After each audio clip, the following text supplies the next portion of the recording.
Considérer un être humain pour ce qu'il est et non pour ce qu'il montre, c'est faire la part des choses.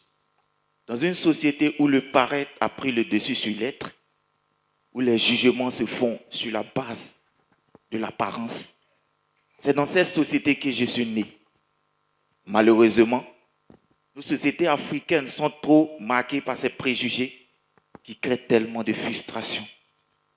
Certains d'entre vous se demandent pourquoi je suis physiquement si différent, pourquoi j'ai des yeux verts, pourquoi j'ai une peau claire avec ces petites taches noires. Mais je vous assure que ces petites taches noires, je les adore. Car souvent,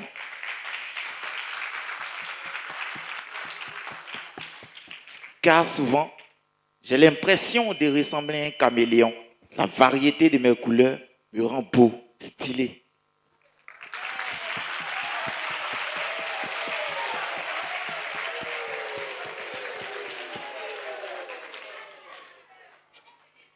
Mais, mon apparence est-elle vraiment nécessaire? Tout comme vous, je suis né ici. Et la société a besoin de moi pour faire bouger les lignes.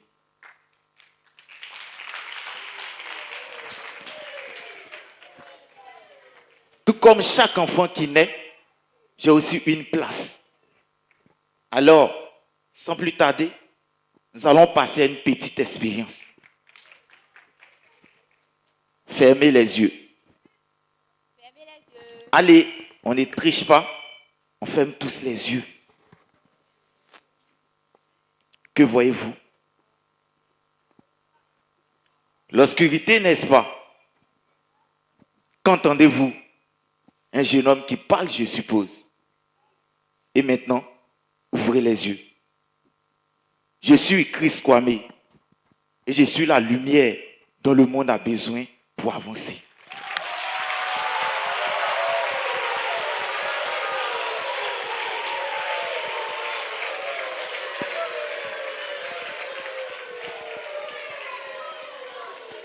En effet, né en 2001, dans un village aux alentours de Boaké, je me suis toujours considéré comme quelqu'un de normal.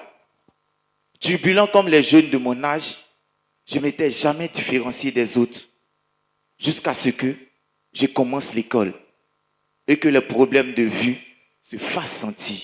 La lumière du jour m'empêchait de suivre correctement les cours, car je ne voyais pas au tableau. Je faisais vraiment de mon mieux, mais je n'y arrivais pas.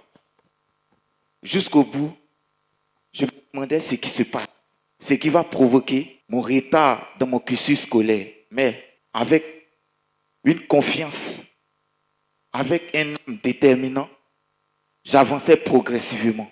Je me rappelle, il y a certains qui ne savent pas comment les albinos sont. Vous savez, les personnes atteintes d'albinisme ont des problèmes de vue dus à l'absence de pigmentation dans les yeux.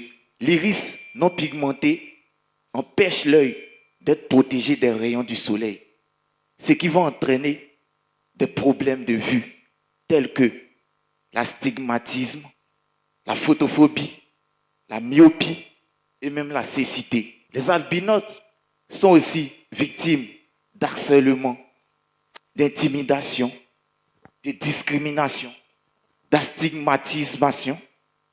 Tout ça pour une seule personne. Vous imaginez? Comment se sentirait-elle? Je me rappelle comme si c'était hier, en classe de CM2, je me suis levé pour aller au tableau, pour voir ce qui était écrit. C'est là que mes amis ont commencé à me critiquer, à se moquer de moi, au point où ils m'ont rappelé sur la situation de vie de ma famille. Vous savez, les humains sont parfois cruels. Connaissant la situation de vie de ma famille, j'ai eu vraiment triste. J'étais vraiment abasourdi. Une émotion forte était ancrée en moi. De ce fait, je n'avais plus le courage d'aller au tableau.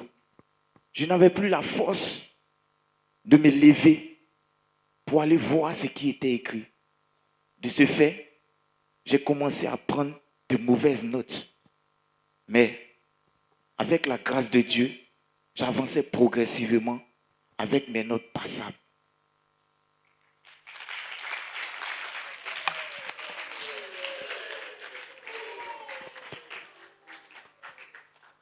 Malgré l'amour que mes parents m'apportaient, je me sentais comme un monstre au devant de mes amis. Alors, je me suis renfermé sur moi-même. Je passais le clair de ma journée dans ma chambre à feuilleter les livres. C'est ainsi que la solitude est devenue mon meilleur compagnon. Alors, quelque chose m'est venu à l'idée, celle d'écouter de la musique. C'est ainsi que je suis tombé amoureux du rap. Ah, le rap.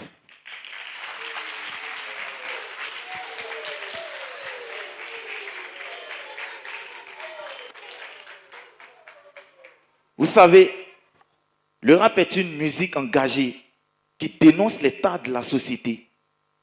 Longtemps, les rappeurs ont été incompris, voire même marginalisés, tout comme moi.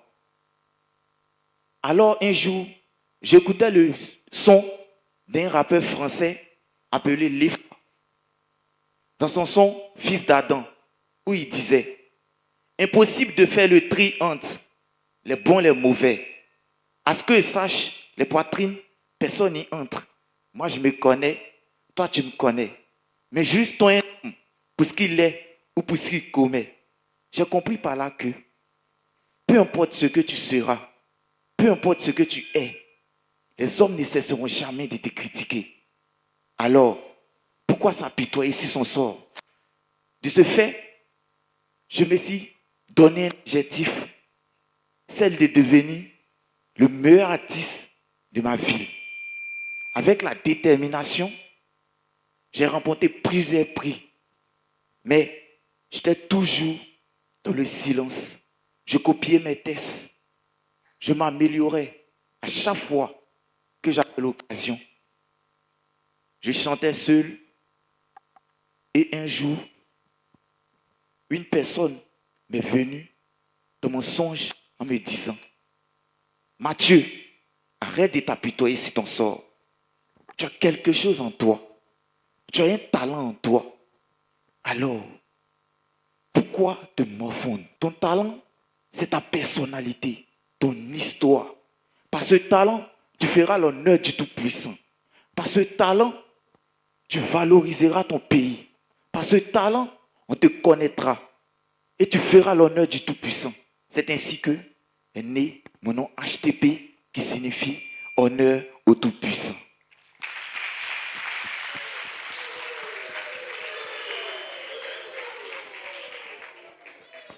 De ce fait, un jour, je me rappelle, comme si c'était hier, mon voisin de classe en première était un élève turbulent, mais c'est grâce à lui aussi que je dois mon succès.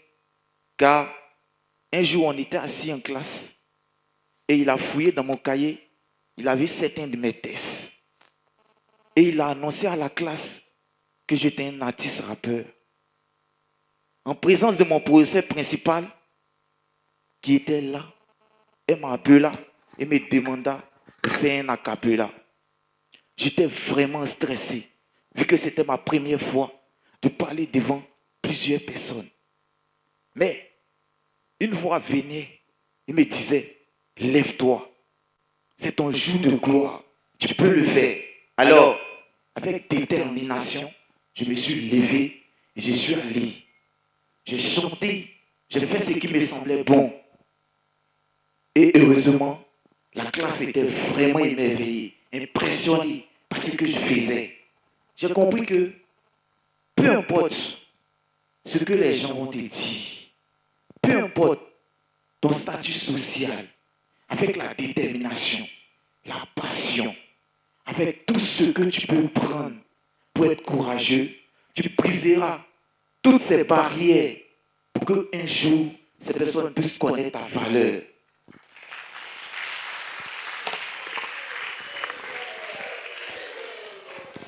Vous savez, les albinos ne sont pas des monstres. Non.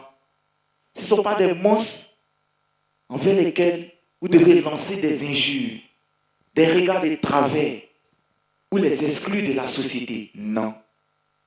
Nous sommes aussi des hommes. Nous avons un cœur rempli d'amour, un cœur rempli d'émotions. Alors, s'il vous plaît, pas de la pitié, mais considérez-nous comme des humains. C'est vrai, on est différents de la peau des couleurs, mais c'est juste une anomalie qui crée beaucoup de peines, telles que les problèmes de vue. Je sollicite les parents pour qu'ils puissent apporter un courage mutuel, un encouragement à ces enfants, qu'ils soient albinos ou bien souffrant d'un handicap. L'État aussi doit mettre la main à la pâte, oui, bien sûr. Il doit former des enseignants capables d'encourager ces personnes-là, qui seront des personnes qui auront confiance en eux, des personnes qui seront déterminées à faire l'honneur de la société. Alors, j'aimerais terminer avec cette petite citation d'Amadou Ampateba qui disait ceci. De même que la beauté d'un tapis tient à la variété de ses couleurs, la diversité des hommes, des cultures et des civilisations fait la beauté et la richesse de ce monde. Je vous remercie.